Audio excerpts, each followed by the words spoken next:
सलामुन अलैकुम तिब्तुम मुबारकतन तय्यबा रब्बी अऊज़ु बिका मिन हमाजाति सयातीन व अऊज़ु बिका रब्बी अन यहदुरून सुब्हानका ला इल्म लना इल्ला मा अल्लमतना इन्नका अंतल अलीमुल हकीम सुब्हान रब्बिका रब्बिल इज़्ज़ति अम्मा यासिफून व सलामुन अलल मुरसलीन वल्हम्दुलिल्लाहि रब्बिल आलमीन। रब्बि इश्रह ली सदरी व यस्सिर ली अमरी वहलुल उक़दतम मिन लिसानी यफ़क़हू क़ौली रब्बी जिदनी इल्मन। प्रिय दर्शकबृंद, আলহামদুলিল্লাহ আমি ইতিমধ্যে ধাৰাবাহিকভাৱে চলাই অহা এই কোৰআন মজিদৰ অসমীয়া অনুবাদ ও চৰ্চাৰ ধাৰাবাহিকতাৰ শিতানত মহান আল্লাহে আমাক আজি আনি ৩০৯ নং খণ্ডত উপনীত কৰাইছে। গতিকে আল্লাহৰ প্ৰতি আমাৰ অগণন কৃতজ্ঞতা জ্ঞাপন কৰিছোঁ আৰু আমি আপোনালোক সকলোকে জাতি ধৰ্ম বৰ্ণ নিৰ্বিশেষে আমি আমন্ত্ৰণ জনাইছোঁ, আহক আমাৰ কল্যাণৰ বাবে মহান আল্লাহে যি এই আল কোৰআন আমাৰ বাবে নাজিল কৰিছে সেই কোৰআনৰ মাজলৈ আমি আপোনালোক সকলোকে স্বাগতম জনাইছোঁ, আমন্ত্ৰণ জনাইছোঁ। ইনশাআল্লাহ আমাৰ আজিৰ এই ৩০৯ নং খণ্ডটি আমি আৰম্ভ কৰিব লৈছোঁ কোৰআন মজিদৰ ২২ নং সূৰা আল হজ তাৰ ৭ নং আয়াতৰ পৰা। বিসমিল্লাহির রহমানির রহিম ওয়া আন্নাস সাআতা আতিয়াতুল লা রাইবা ফিহা ওয়া আন্নাল্লাহা ইয়াবআসু মা ফিল কুবুরি। প্রিয় দর্শকবৃন্দ, আমি ইতিমধ্যে দেখিছোঁ যে মহান আল্লাহে এই ২২ নং সূৰা আল হজ আৰম্ভ কৰিছে কিয়ামতৰ ভয়াবহ পৰিস্থিতি বাস্তৱতা দাঙি ধৰি মহান আল্লাহে এই ২২ নং সূৰা আৰম্ভ কৰিছে। কেনে এক পৰিস্থিতি সিদিনা সৃষ্টি হ'ব। দুগ্ধ পান কৰোৱা মাতৃয়ে নিজ শিশুক দুগ্ধ পান কৰাবলৈ পাহৰি যাব। গৰ্ভৱতী মাতৃয়ে তেওঁৰ গৰ্ভত থকা সন্তান প্ৰসৱ কৰি দিব। এনে এক ভয়ানক পৰিস্থিতিৰ সৃষ্টি হ'ব যাৰ বাস্তৱতা মহান আল্লাহে আমাক এই আল হজ সূৰাৰ আৰম্ভণিৰে পৰা আমাৰ আগত দাঙি ধৰিছে। গতিকে প্ৰসংগৰ সেই ধাৰাবাহিকতাৰ লগত সংগতি ৰাখি পৰৱৰ্তী ৭ নং আয়াতত মহান আল্লাহে কৈছে যে ৱা আন্না সাআতা আতিয়াতুন, আৰু আন্না আসাআতা সেই মহা সময়টো, যি সময়ৰ বিষয়ে মহান আল্লাহে আৰম্ভণিৰে পৰা আমাক জনাই আহিছে, অৰ্থাৎ কিয়ামতৰ সেই বিশেষ মহা সময়টো। ৱা আন্না সাআতা আতিয়াতুন, আহি আছে, এই মহা সময়টো আহি আছে। লা ৰাইবা ফিহা, আৰু তাৰ ওপৰত কোনো ধৰণৰ সন্দেহ নাই যে নিশ্চিতভাৱে কিয়ামতৰ সেই ভয়ানক সময়টো আহি আছে। ৱা আন্না আল্লাহা, আৰু এই যে আল্লাহে ইয়াবআসু, আল্লাহে পুনৰ জীৱিত কৰিব, পুনৰ উত্থান কৰিব মান ফিল কুবুৰি, যিসকল ইতিমধ্যে কবৰসমূহত আছে তেওঁলোক সকলোকে আল্লাহে সিদিনা পুনৰ উত্থান কৰিব, পুনৰ জীৱিত কৰিব। ইয়াত কুবুৰ বুলি কোৱাৰ লগে লগে কবৰসমূহ ই কেৱল যে আমাৰ যি কবৰ দিয়ে অকল যে সেই লোকসকলকে উঠাব এনে নহয়। প্ৰকৃততে সকলো মৃত ব্যক্তি যিসকলে এই মাটিৰ লগত বিলীন হৈ গৈছে, যাৰ দেহাবোৰ, সেই সকলোকে উদ্দেশ্য কৰি মহান আল্লাহে কৈছে যে নিশ্চয় সেই মহা সময়টো আহি আছে, তাত কোনো সন্দেহ নাই। আৰু এই যে আল্লাহে পুনৰ জীৱিত কৰিব এই মাটিৰ লগত মিলি যোৱা কবৰসমূহত যিমান মৃতদেহ ইতিমধ্যে আছিল সকলোকে আল্লাহে সিদিনা পুনৰ উত্থান কৰিব সেই মহা সময়টো। ৱা মিনান নাছ, আৰু কৈছে আৰু মানুহৰ মাজতো এনে মানুহ আছে মিনান নাছ মানুহৰ মাজৰ সেইসকলে যিসকলে মাই ইউজাদিলু ফিল্লাহি যিসকলে আল্লাহক লৈ বাক বিতণ্ডা আৰম্ভ কৰে বাক বিতণ্ডা কৰে ইতিমধ্যে যোৱাকালিৰ খণ্ডটো আমি এই আয়াতটো আলোচনা আনিছিলোঁ যে মানুহৰ মাজতো এনে মানুহ আছে যিসকলে আল্লাহক লৈ বাক বিতণ্ডা কৰে আল্লাহক লৈ বাক বিতণ্ডা অৰ্থাৎ বিশেষভাৱে আল্লাহৰ কিতাবক লৈ বাক বিতণ্ডা কৰে আল্লাহৰ আয়াতক লৈ বাক বিতণ্ডা কৰে সেই লোকসকলৰ বিষয়ে কৈছে যে মানুহৰ মাজতো এনে মানুহ আছে যিসকলে বাক বিতণ্ডা কৰে আল্লাহৰ বিষয়ক লৈ বিগাইৰি ইলমিন কোনো তেওঁলোকৰ জ্ঞান নোহোৱাকৈ আমি যোৱাকালি কৈছোঁ এই জ্ঞান বুলি কোৱাৰ লগে লগে প্ৰকৃততে কোৰাণৰ জ্ঞান কিতাপৰ জ্ঞান এনেই বহুত জ্ঞানী হ'ব পাৰে বহুত ডাঙৰ ডাঙৰ চাইণ্টিষ্ট হ'ব পাৰে বহুত কিবা কিবি পৃথিৱীৰ ডাঙৰ ডাঙৰ জ্ঞানী লোক হ'ব পাৰে সেইসকল জ্ঞানীৰ কথা কোৱা নাই ইয়াত কৈ আছে যে কিতাপৰ জ্ঞানী বিগাইৰি ইলমিন তেওঁলোকৰ কোনো জ্ঞান নোহোৱাকৈ আল্লাহক লৈ বাক বিতণ্ডা কৰে ৱালা হুদান আৰু সিহঁতৰ ওচৰত কোনো সেই লোকসকলে যিসকলে বাক বিতণ্ডা কৰে তেওঁলোকৰ প্ৰকৃততে কোনো পথ নিৰ্দেশনাও নাই সিহঁতৰ লগত ৱালা কিতাবুন মুনীৰ আৰু কোনো জ্ঞান গৰ্ভপূৰ্ণ কোনো কিতাপো সিহঁতৰ লগত নাই জ্ঞান গৰ্ভপূৰ্ণ কিতাপ বুলি কোৱাৰ লগে লগে প্ৰকৃততে আল্লাহৰ পৰা নাজিল হোৱা কিতাপক বুজাব গতিকে আয়াতত কৈছে যে মানুহৰ মাজতো এনে মানুহ আছে যিসকলে বাক বিতণ্ডা কৰে এই কিতাপৰ জ্ঞান নোহোৱাকৈ তেওঁলোকৰ কোনো নিৰ্দিষ্ট আল্লাহৰ দ্বাৰা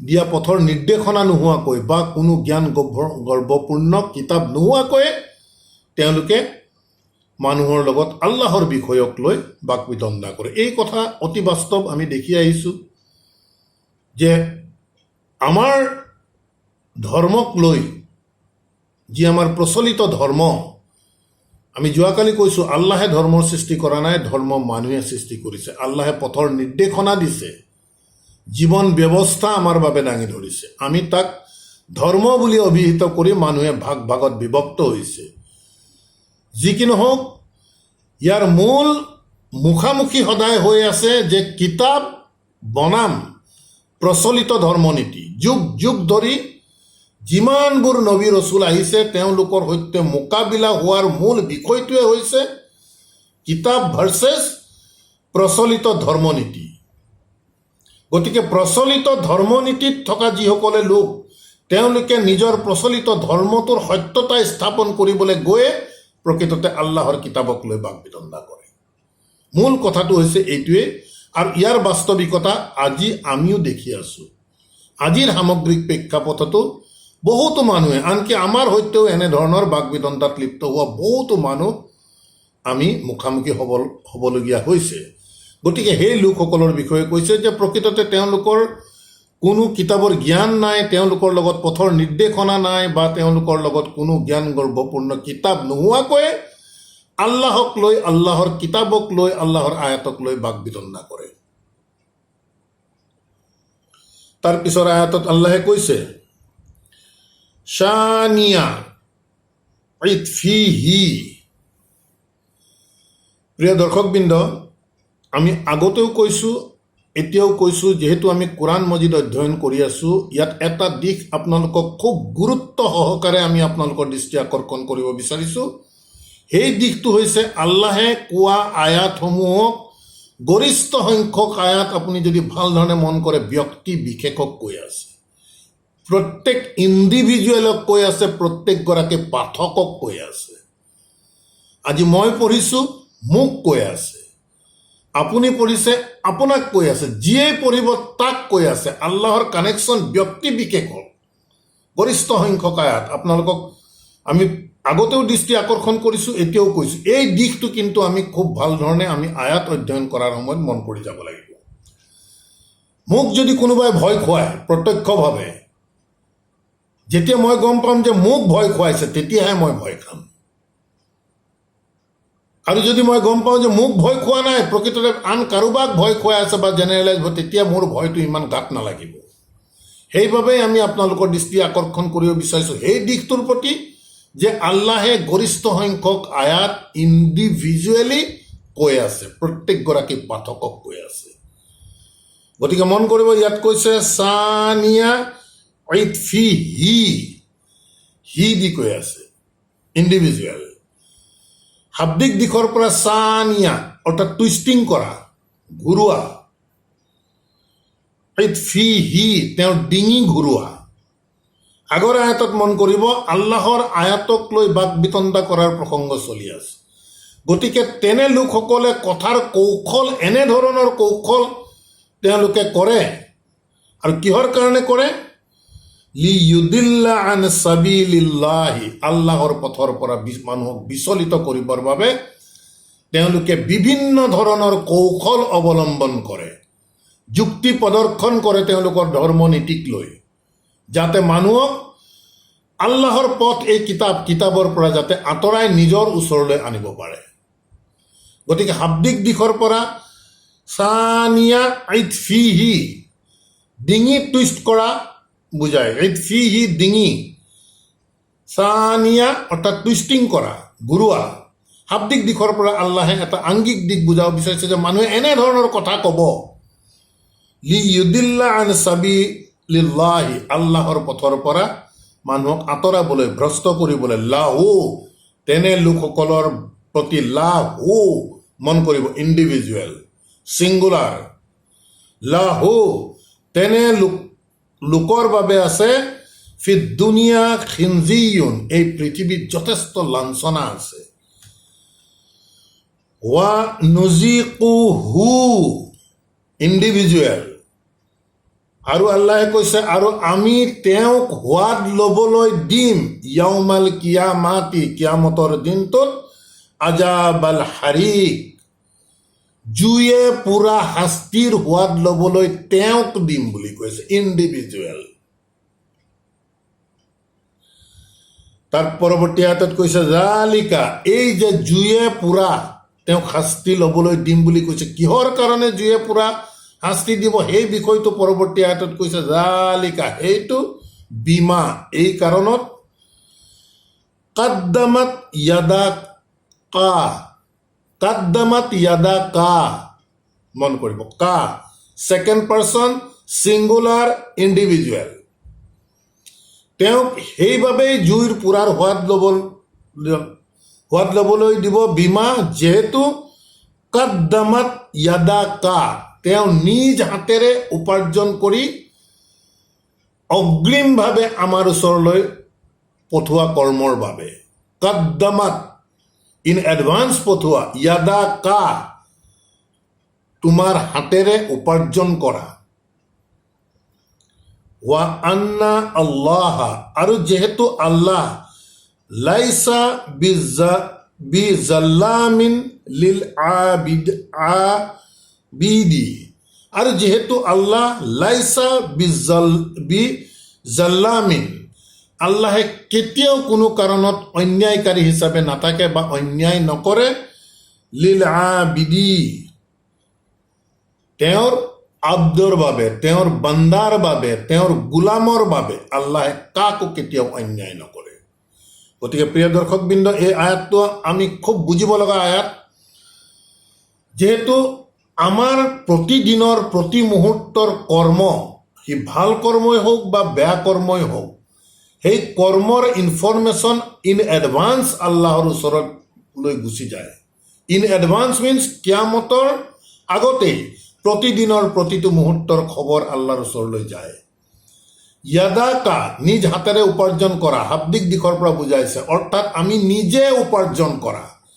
ভালৰ উপাৰ্জন ভাল হিচাপে ৰেকৰ্ড হ'ব ইন এডভান্সত, বেয়াৰ উপাৰ্জন বেয়া হিচাপে ইন এডভান্সত তাত ৰেকৰ্ড হ'ব। অৰ্থাৎ এই পৃথিৱীখন প্ৰকৃততে আমাক আল্লাহে উপাৰ্জনৰ এটি স্থান নিৰ্ধাৰণ কৰি দিছে। আমি যোৱাকালিও কৈছিলোঁ যে আমাৰ অনন্তকালৰ এই জীৱনটোৰ পৃথিৱীত বাচি থকা সময়খিনিক আল্লাহে উপাৰ্জনৰ সময় কৰি দিছে। এই উপাৰ্জন যদি আল্লাহৰ কথা অনুসৰি যদি সৎ উপাৰ্জন হয়, ইনশাআল্লাহ পৰিণতি সুসময় হ'ব। আৰু যদি আল্লাহৰ আয়াতক আমি অগ্ৰাহ্য কৰি বেলেগ যি পন্থাৰে আমি উপাৰ্জন কৰি আছোঁ বুলি ভাবোঁ বা নাভাবোঁ, সেইদিনাখন আল্লাহে কৈছে যে হাবিতাত আমালুহুম, কোৰাণৰ বাহিৰৰ সকলোবোৰ সেইদিনা নিষ্ফল কৰিব বুলি কৈ আছে। কোৰাণৰ বাহিৰৰ অৰ্থাৎ আল্লাহৰ এই একক আদেশৰ লগত বাহিৰৰ যদি আমি যাওঁ, তেন্তে আন কাৰোবাৰ আদেশক আমি ইয়াক এড কৰিব লাগিব, যাৰেই নহওঁ, কিন্তু আমি সেই কাম কৰিব নোৱাৰিম। সেয়ে হৈছে একত্ববাদ। গতিকে এককভাৱে যদি আমি আল্লাহৰ কিতাপৰ আল্লাহৰ আদেশত নাথাকি ইয়াৰ বাহিৰৰ যোনে যি ধৰ্মনীতিতে চলি আছে, যাৰ কথাৰ ওপৰত চলি আছে, তেখেতক আল্লাহৰ সৈতে সংযোজন কৰাৰ অপৰাধত হাবিতাত আমালুহুম বুলি কৈ আছে, যে দুনিয়াত কৰা আমল ধ্বংস কৰি দিব। গতিকে আল্লাহে কৈ আছে ইয়াত যে এই পৃথিৱীখন আমাৰ উপাৰ্জনৰ এটি সময় আল্লাহে নিৰ্ধাৰণ কৰি দিছে, উপাৰ্জনৰ পথ নিৰ্দেশনা দিছে। যিয়ে এই পথ নিৰ্দেশনা অনুসৰি এই জীৱনত নিজ হাতেৰে উপাৰ্জন কৰিব, অৰ্থাৎ নিজৰ কৰ্মৰ দ্বাৰা উপাৰ্জন কৰি আগতীয়াকৈ আল্লাহৰ ওচৰত পঠাব, সেই দিশবোৰ কিয়ামতৰ দিনা জল জল পটপট হৈ প্ৰত্যেকগৰাকী মানুহৰ আগত স্পষ্ট হ'ব। আৰু এই ক্ষেত্ৰত আল্লাহে কৈছে যে আল্লাহৰ আব্দৰ প্ৰতি আল্লাহে কেতিয়াও কোনো ধৰণৰ অন্যায় নকৰে। তাৰ পিছৰ আয়াতত আল্লাহে কৈছে ওয়ামিনান নাছ, আৰু মানুহৰ মাজত এনে মানুহ আছে, মাই ইয়াবুদুল্লাহ, যিয়ে আল্লাহক গোলামী কৰে, আল্লাহৰ ইবাদত কৰে, আলা হাৰফিন, এনে এক অৱস্থানত থাকি গোলামী কৰিব। মন কৰিব, আয়াতটো আমি গোটেইটো শেষ কৰিলে ইয়াৰ অৰ্থটো বুজাব। হাৰফিন শব্দৰ অৰ্থ হৈছে যে দৃঢ়তা নাই, স্থিতিৰ দৃঢ়তা নাই। আমি যিহেতু দোৱা সদায় আমি যে কৰি থাকোঁ, ৱাসাব্বিত আকদামানা, আমাৰ দৃঢ়তা আমাৰ ভৰিৰ খোজ তুমি সুদৃঢ় কৰা, আকদামানা। ইয়াৰ অৰ্থ যে আমি আল্লাহৰ যি আদেশ নিষেধৰ মাজত আহিছোঁ তাক আমাৰ স্থিতি সবল কৰি ৰাখা। আৰু এই হাৰফিন শব্দই বুজাইছে যে যি মানুহৰ লোকসকলৰ ইবাদতৰ দৃঢ়তা নাই, দুদূৰ মুদূৰত থাকিব। ব্যাখ্যা কৰি আল্লাহে বুজাইছে ওয়ামিনান নাছ, আৰু মানুহৰ মাজত এনে মানুহ আছে, মাই ইয়াবুদুল্লাহ, যিয়ে আল্লাহৰ গোলামী কৰে, আলা হাৰফিন, দৃঢ়তাৰে নহয়। ফাইন আছা বা হু, ইণ্ডিভিজুৱেল। মন কৰিব, ফাইন আছা বা হু খাইৰু, যেতিয়া তেওঁৰ ওপৰত কোনো ভাল পতিত হয়, আল্লাহৰ ফালৰ পৰা কোনো ভাল তেওঁৰ ওপৰত কৰা হয়, ইতমাআন্না বিহি, সেই ভালক লৈ তেখেতে যথেষ্ট সন্তুষ্টি প্ৰকাশ কৰে। যেহেতু আল্লাহৰ ইবাদত, আমাৰ ইবাদত বুলি কোৱাৰ লগে লগে কলিমা, নামাজ, ৰোজা, হজ, জাকাত, ইবাদত শব্দই আমাক একদম ফ্ৰেকশ্যন অফ ছেকেণ্ডত আমাৰ মাইণ্ডত কনচেপ্ট আনি দিব, যিয়ে কলিমা, নামাজ, ৰোজা, হজ, জাকাত ন।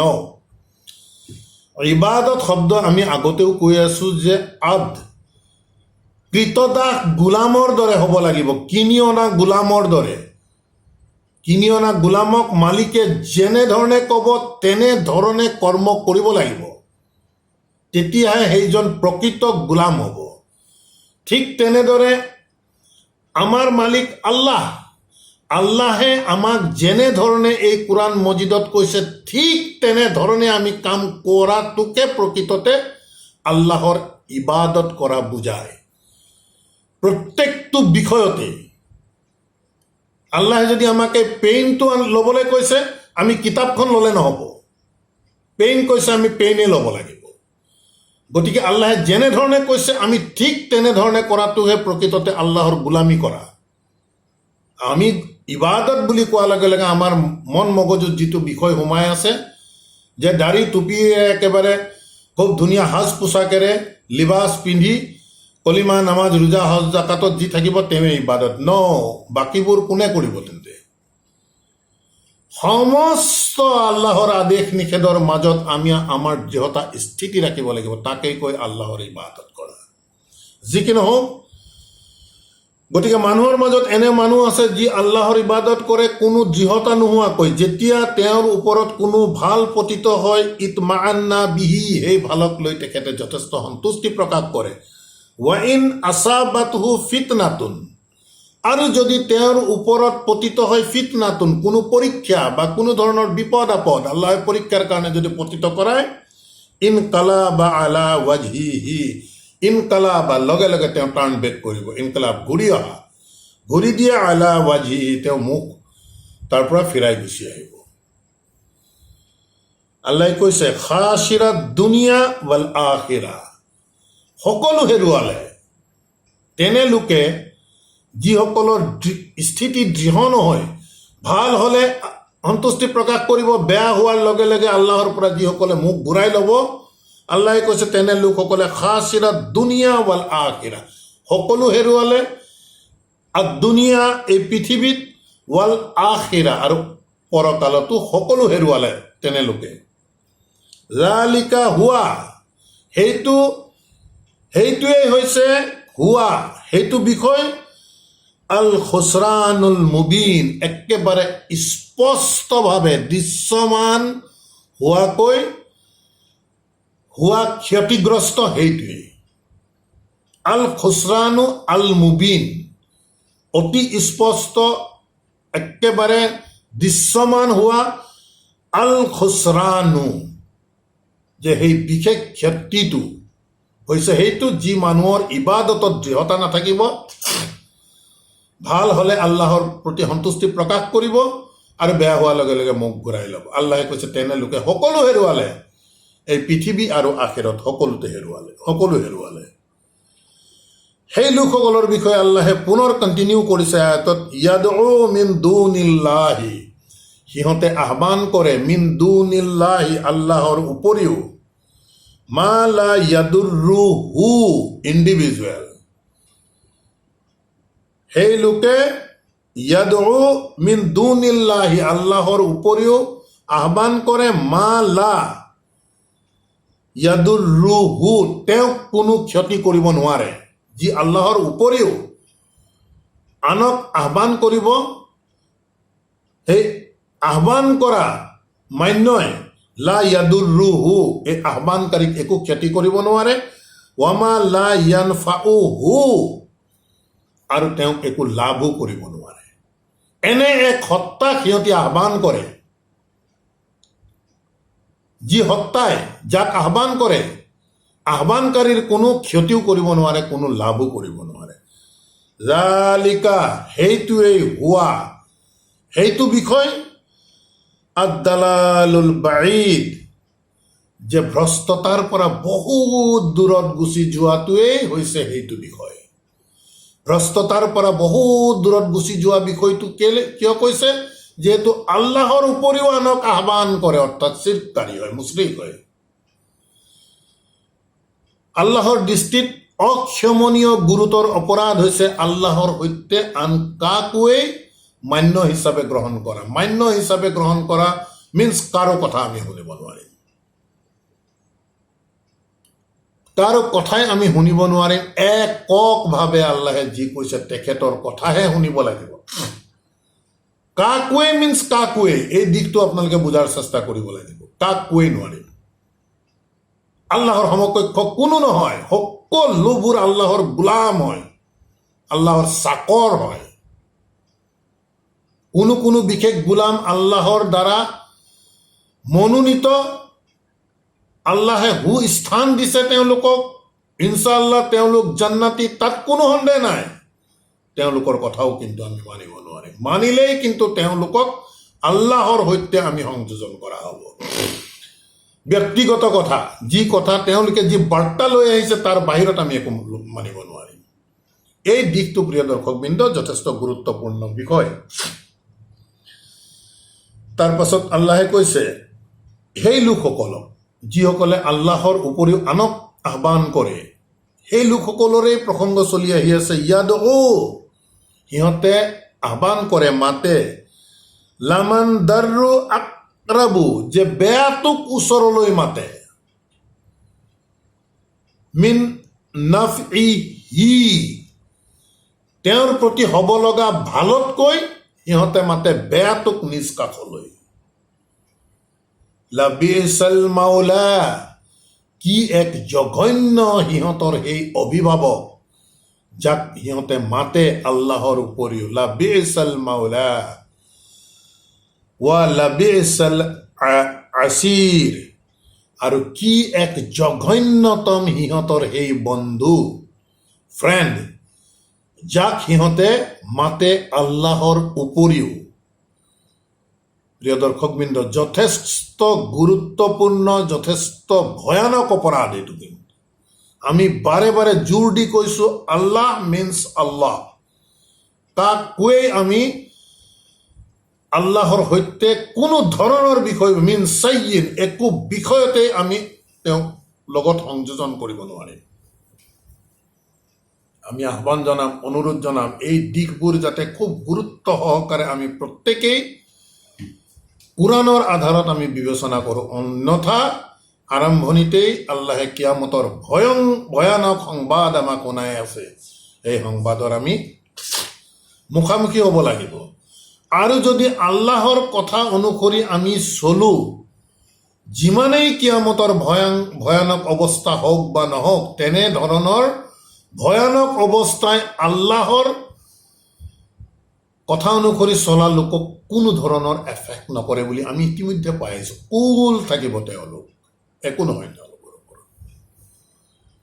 ফিৰিষ্টাসকল আহি তেওঁলোকক সাক্ষাৎ কৰিব আৰু ক'ব, এইটোৱেই তোমালোকৰ সেই দিন, যিটো দিন তোমালোকৰ বাবে আমি ৱাদা কৰা গৈছিল। এই দিশবোৰ আমি বাস্তৱ কৰি লৈ বুজাৰ চেষ্টা কৰিব লাগিব। প্ৰিয় দৰ্শকবৃন্দ, এনেই আমি আয়াত আৰবীৰ পৰা অসমীয়াত বুজিছো, তাক আমি চিন্তা চৰ্চা কৰা নাই। কোৰাণ তেনেধৰণৰ বস্তু নহয়, একেবাৰেই নহয়। কোৰাণ এক্সক্লুচিভ, নাজিল হোৱা, ৰিভিল হোৱা বিষয় এইটো। কোনো মানুহৰ দ্বাৰা লিখিত বা সংগৃহীত বস্তু নহয়, ই ৰিভিল হৈছে। এই পাৰ্থক্যবোৰ প্ৰিয় দৰ্শকবৃন্দ আমি আহ্বান কৰিম খুব গুৰুত্ব সহকাৰে যাতে আমি প্ৰত্যেকেই চিন্তা কৰোঁ। তাৰ পাছৰ আয়াতত আল্লাহে কৈছে, ইন্নাল্লাহা ইউদখিলু, নিশ্চয় আল্লাহে প্ৰৱেশ কৰাব, আল্লাযিনা, যিসকলে আমানু, আল্লাহৰ কথা বতৰাৰ ওপৰত বিশ্বাস আনিছে, ৱা আমিলুছ সালিহাতি, আৰু বিশ্বাসৰ দাবী পূৰ্ণ কৰিবৰ বাবে আমিলুছ সালিহাতি, নিজ পৰিশুদ্ধিৰ কৰ্ম কৰিছে আল্লাহৰ আয়াতৰ আদেশ অনুসৰি। আমিলুছ সালিহাত,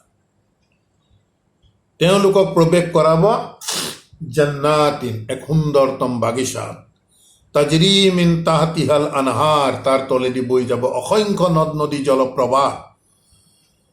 ইন্না আল্লাহ, নিশ্চয় আল্লাহে ইয়াফআলু, কৰে, মা ইউৰিদু, যি তেওঁ বিচাৰে তেওঁ সেইটোৱে কৰে। এই হৈছে আল্লাহ আটাইতকৈ যে ক্ষমতাৱান, এই দিশটো আমি ইয়াত বুজাৰ চেষ্টা কৰিব লাগিব।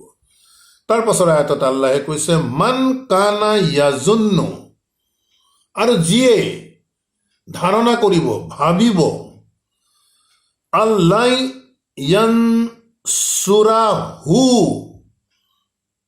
ইণ্ডিভিজুৱেল, ব্যক্তি বিশেষ, যিয়ে ভাবিব যে লাই ইয়ানছুৰাহুল্লাহু, আল্লাহে তেওঁ কোনো ধৰণৰ সহায় নকৰে, ফিদ দুনিয়া, এই পৃথিৱীত, ৱাল আখিৰাতি, আৰু আখিৰতত।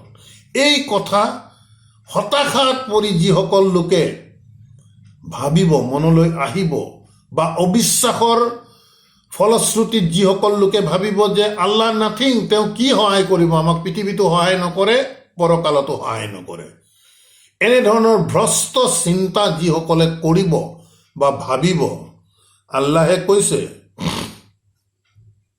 ফালয়ামদুদ বিছাবাবিন, তেওঁ যেন দীঘলীয়া এডাল ৰছী টানি দিয়ক, ইলা সামাই, আকাশলৈ এডাল দীঘলীয়া ৰছী টানি দিয়ক, সুম্মাল ইয়াক্তা, তাৰ পাছত তাক কাটি দিয়ক, ৰছীডাল কাটি দিয়াৰ বিষয়ে কৈছে। ফালয়ানজুৰ, তাৰপিছত তেওঁ চাওক, হাল ইউজহিবান্না কাইদাহু মা ইয়াগিছু, হাল ইউজ হিবান্না, ৰছীডাল কাটি দি তেওঁ চাওক যে হাল ইউজ হিবান্না, যে আঁতৰি গ'ল নেকি।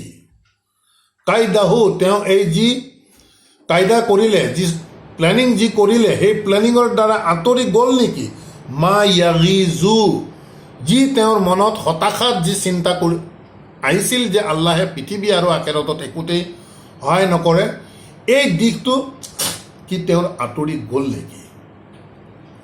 গতিকে প্ৰিয় দৰ্শকবৃন্দ, অতি ফিলচফিকেল আয়াত এইটো আল্লাহে বুজাব বিচাৰিছে। ইয়াত বিশ্বাসৰ দৃঢ়তা, ধৈৰ্যৰ দৃঢ়তা, প্ৰত্যেকবোৰ দিশ ইয়াত জড়িত হৈ আছে। আল্লাহৰ সৈতে ডাইৰেক্ট এটা কানেকশ্যন কৰাৰ এটা দিশ বুজাব বিচাৰিছে আল্লাহে ফিলচফিকেলি। আৰু তাৰ পাছত যদি মুহূৰ্তৰ কাৰণে কিবা কাৰণত কাটি যায়, তেওঁ কি হতাশ হৈ যাব, তেনেকেই থাকিব, নে মনৰ কথাবোৰ দূৰ হৈ যাব, নে তেওঁ আল্লাহৰ ওপৰত, এই দিশটো তেওঁ চাওকচোন। এটা লিটমাছ টেষ্টৰ দৰে আল্লাহে কৰিবলৈ কৈছে। তাৰ পাছত আল্লাহে কণ্টিনিউ কৰিছে, ৱা কাজালিকা আনজালনাহু, আৰু এনেদৰেই আমি নাজিল কৰোঁ, হু দি এই কিতাপক বুজাইছে। এনেদৰেই আমি এই কিতাপ নাজিল কৰোঁ, আয়াতিন বাইয়িনাতিন, স্পষ্ট নিদৰ্শন সহকাৰে, স্পষ্ট আয়াত সহকাৰে, এনেধৰণেই আমি এই কিতাপ নাজিল কৰোঁ। মূল উদ্দেশ্য মানুহৰ মাজত ধৰা বিভিন্ন ধৰণৰ মনৰ মাজত থকা ভ্ৰান্ত ধাৰণা, হতাশা ইত্যাদিবোৰ দিশ দূৰ কৰিবৰ বাবেই প্ৰকৃততে আল্লাহে এই কিতাপ নাজিল কৰিছে, যাতে এই কিতাপ পঢ়ি কিতাপক বিশ্বাসত লৈ মনৰ মাজত থকা যিমান ধৰণৰ খেলি মেলি বিশৃংখল আছে সকলোবোৰ দূৰ হৈ আল্লাহে দেখুওৱা পথত মানুহ আগবাঢ়ি যাওক।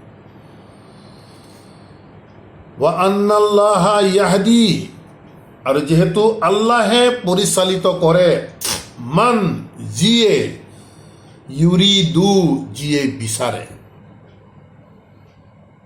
ৱা আন্নাল্লাহা, আৰু নিশ্চয় আল্লাহে, ইয়াহদি পৰিচালিত কৰে, মান যিয়ে, ইউৰিদু যিয়ে বিচাৰে। গতিকে আল্লাহৰ পথত যিয়ে পৰিচালনা হ'বৰ বাবে বিচাৰিব তেওঁকে আল্লাহে পৰিচালিত কৰিব। স্পষ্ট আয়াত। তাৰপাছৰ আয়াতত কৈছে, ইন্নাল্লাযিনা আমানু, আৰু নিশ্চয় যিসকলে বিশ্বাস আনিছে, ৱা আল্লাযিনা হাদু, আৰু সেইসকল যিসকল ইহুদী হৈছে, ৱা সাবিইনা, আৰু সাবিইনসকল, ৱান নাসাৰা, আৰু নাসাৰাসকল, ৱাল মাজুসা, আৰু মাজুসকল অৰ্থাৎ অগ্নি পূজকসকল, ৱাল্লাযিনা আশৰাকু, আৰু সেইসকল যিসকলে শিৰ্ক কৰিছে, আল্লাহৰ সৈতে যিসকলে আনক এছ'চিয়েট কৰিছে। ইন্নাল্লাহা, নিশ্চয় আল্লাহে, ইয়াফছিলু বাইনাহুম, সিহঁতৰ মাজত এই বিষয়টোৰ সিদ্ধান্ত দি দিব, য়াউমাল কিয়ামাতি, কিয়ামতৰ দিনটোত। ইন্নাল্লাহা, নিশ্চয় আল্লাহ, আলা কুল্লি শাইইন, প্ৰত্যেকটো বিষয়ৰ ওপৰত, শ্বাহিদ, আল্লাহ সাক্ষী হৈ থাকে। আল্লাহে প্ৰত্যেকটো বিষয় যিহেতু তেখেতৰ জ্ঞাত হৈ থাকে, গতিকে আল্লাহ সাক্ষী হৈ থাকে প্ৰত্যেকটো বিষয়। যোনে এতিয়া এই পৃথিৱীত যোনে যাৰ ইচ্ছা যেনেকৈ যি আছে চলি থাকিবলৈ দিছে, চলি থাকক। আল্লাহে কৈছে কিয়ামতৰ দিনা সিহঁত সকলোৰে মাজত আমি কি বিচাৰ কৰিব লাগে, আল্লাহে কৈছে আল্লাহে বিচাৰ কৰি দিব। গতিকে আয়াতৰ সূৰাৰ আৰম্ভণি ইয়া আইয়ুহান নাছ বুলি কৈছে, হে মানৱ জাতি। সেই মানৱ জাতি কেনেধৰণে ইয়াত বিভিন্ন ধৰণে ভাগ বিভক্ত হৈ আছে। আকৌ প্ৰতিটো ভাগৰে আকৌ অসংখ্য উপভাগ আছে। এই দিশবোৰো আমি চাব লাগিব। আমাৰ বিশেষভাৱে যিমানবোৰ উপভাগ আছে, প্ৰত্যেকটো উপভাগে ইটোৱে সিটোক কয় এওঁ সঠিক, ইটোৱে কয় এওঁ সঠিক, সকলোবোৰ সঠিক। ই কেনেধৰণৰ সম্ভৱপৰ কথা হ'ব? য'ত আল্লাহে ফিৰকাবন্দী হাৰাম কৰিছে, তাৰ পাছতো নিজৰ ভিতৰত বিভিন্ন ভাগত বিভক্ত হৈ ইজনে সিজনক ছাপৰ্টিভ কথা কয় যে তেওঁ শুদ্ধ, ময়ো শুদ্ধ, আমিও শুদ্ধ, তেওঁলোকো শুদ্ধ, এওঁলোকো শুদ্ধ, মুঠতে কৰিলেই হ'ল আৰু এনেধৰণৰ কথা নহয়। প্ৰিয় দৰ্শকবৃন্দ, আল্লাহৰ বিষয়বস্তু একেবাৰে নিৰ্দিষ্ট, একেবাৰে বাস্তৱ, একেবাৰে সত্য। আমি কৈছোঁ ইয়াত পেইন বুলি কোৱাৰ লগে লগে পেইনে হ'ব লাগিব, তাৰ ঠাইত কেতিয়াও এডাল কাঠ পেঞ্চিল আহিব নোৱাৰে। আল্লাহৰ আয়াত আমি তেনেধৰণে মানিব লাগিব, যেনেকৈ কৈছে তেনেকৈয়ে মানিব লাগিব। আৰু যদি আমি তেনেকৈ নামানি তাক আমি চেঞ্জ কৰোঁ, আল্লাহৰ আয়াত অগ্ৰাহ্যকাৰী হ'ম আমি। বহুতো উদাহৰণ আছে, আমি বহুত দি আহিছোঁ ইতিমধ্যে। বিশেষভাৱে আমি সদায় আপোনালোকৰ আগত দাঙি ধৰোঁ যে আল্লাহে হজৰ বাবে একাধিক মাহ নিৰ্ধাৰণ কৰিছে। আমাৰ গৰিষ্ঠ সংখ্যকৰ বাবে এটি বিশেষ মাহৰ এই বিশেষ 10 দিনতহে হজ হ'ব, তাৰ বাহিৰত নহ'ব। এই কথা যিসকলে বিশ্বাস কৰিছে, আল্লাহৰ সেই আয়াত কিন্তু অগ্ৰাহ্য কৰা হ'ব।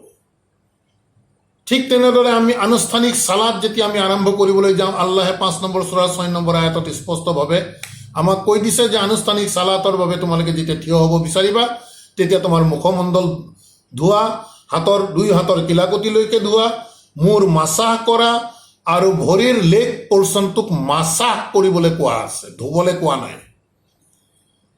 আপোনালোকে চাই ল'ব 5 নম্বৰ সূৰাৰ 6 নম্বৰ আয়াত, এই হৈছে আল্লাহৰ আদেশ। আৰু সেইমতে আমি যিসকলে নকৰি পৃথক ধৰণে আমি কৰিবলৈ যাওঁ, আল্লাহৰ সেই বিশেষ আয়াতটোক আমি অগ্ৰাহ্য কৰা বুজাব। ক্লিয়াৰ, ইয়াত কোনো এক্সকিউজ ল'বলৈ গৈ লাভ নাই, একেবাৰে ক্লিয়াৰ। আমি কৈছোঁ আল্লাহে পেইন বুলি ক'লে পেইনেই হ'ব লাগিব, এই কাঠ পেঞ্চিল হ'ব নোৱাৰে কেতিয়াও। গতিকে আলহামদুলিল্লাহ, প্ৰিয় দৰ্শকবৃন্দ, আমাৰ আজিৰ এই অনুবাদো চৰ্চাৰ ধাৰাবাহিকতা আমি ইমানতে সমাপ্ত কৰিব বিচাৰিছোঁ। ইনশাআল্লাহ পৰৱৰ্তী খণ্ডত পৰৱৰ্তী আয়াতৰ পৰা আমি আগবাঢ়ি যোৱাৰ চেষ্টা কৰিম। ৰব্বানা আমান্না বিমা আনজালতা ওয়াত্তাবা'না ৰাসূল ফাকতুবনা মা'আস শাহিদিন ওয়া মা আলাইনা ইল্লাল বালাগ ওয়া মা তৌফিক ইল্লা বিল্লাহ। সালামুন আলাইকুম।